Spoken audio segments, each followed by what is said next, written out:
One of the people who sponsors me on Patreon unfollowed me on TikTok, and I'm not sure why. I don't make much money per month because very few people want to fund other people's education.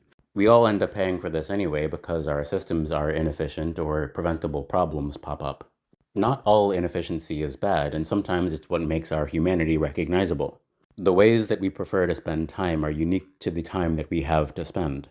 With this in mind, optimizing the time that we spend means different things to different people. My professional background includes about 14 years of software development. I went to college because I wanted to learn how transistors worked. In electrical engineering courses, I noticed that I wanted to learn faster than I was being taught. So I founded a project called FactShift, which currently exists at factshift.com. The idea was to be a better version of Wikipedia.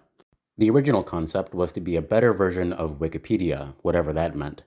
It was one of those things where you don't really know what you don't know until you dive into the problem space.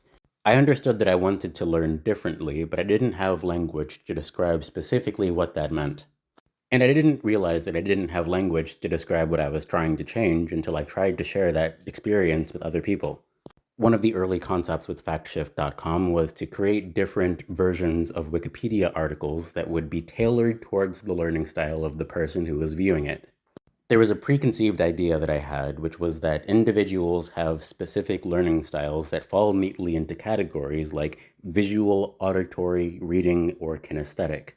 Without looking it up, I believe this concept came from Howard Gardner's multiple intelligences. If you look that up, then you'll probably find the concept that I was thinking about at the time. Later, when I was majoring in education, our educational psychology courses taught us that this isn't exactly how people learn.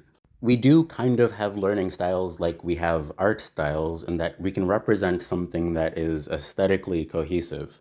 The ways that we tend to learn might have some patterns that are consistent across different subjects.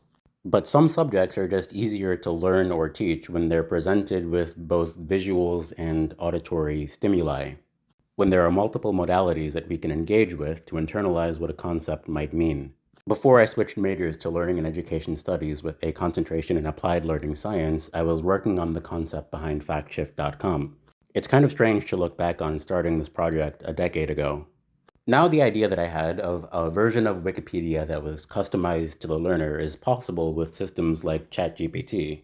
We can develop specific profiles and ask for information to be presented to us in a way that we would receive it. Now I recognize this opens a plane of philosophical wonder. If that frame is possible for people to enter and traverse, what does it mean for us to have institutions?